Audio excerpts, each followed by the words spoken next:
الحمد للہ وکفا وسلام علی عبادہ الذین اصطفیٰ۔ حدیث نبی قال رسول اللہ صلی اللہ علیہ وسلم واملاء الخیر خیر من السکوت والسکوت خیر من املاء الشر۔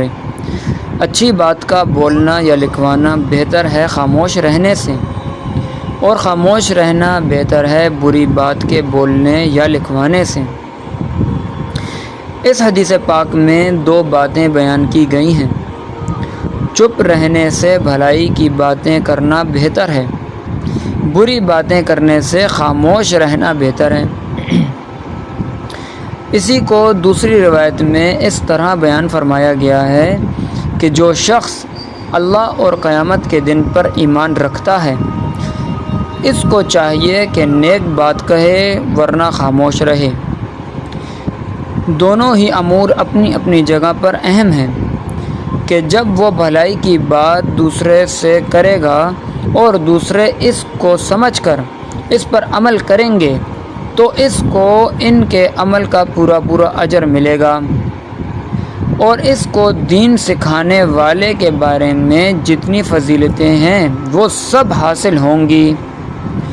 دوسری بات اس حدیث میں یہ بیان کی گئی ہے کہ بری باتیں کرنے سے خاموش رہنا بہتر ہے، کیونکہ بولنے میں بسا اوقات آدمی کو غلطی ہو جاتی ہے اور پھر اس کو کئی آفتوں کا سامنا کرنا پڑتا ہے، مگر خاموش رہنے والا آدمی ان تمام آفتوں سے محفوظ و سلامت رہتا ہے۔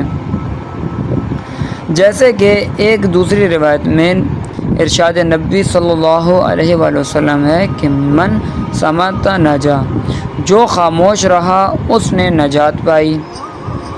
ابو زیال رحمہ اللہ ایک بزرگ ہیں، فرماتے ہیں جس طرح تم گفتگو کرنا سیکھتے ہو اسی طرح خاموش رہنا بھی سیکھو۔ حدیث کے مفہوم کو ابو العطیہ نے یوں بیان کیا ہے: خاموشی میں نجات ہے، نیک گفتگو مال غنیمت ہے۔ حدیث کا مفہوم یا حدیث کا مطلب یہ ہوا کہ بری باتوں سے خاموشی اختیار کرنا بہتر ہے، اچھی بات کرنا بہتر ہے کہ بری بات کرنے سے۔ اگر انسان اچھے عمل نہیں کر سکتا یا اچھی بات نہیں کر سکتا تو اسے بری بات بھی نہیں کرنی چاہیے، کیونکہ اس کے اعمال نامے میں بری بات سے گناہ کا لکھا جانا لازم ہے۔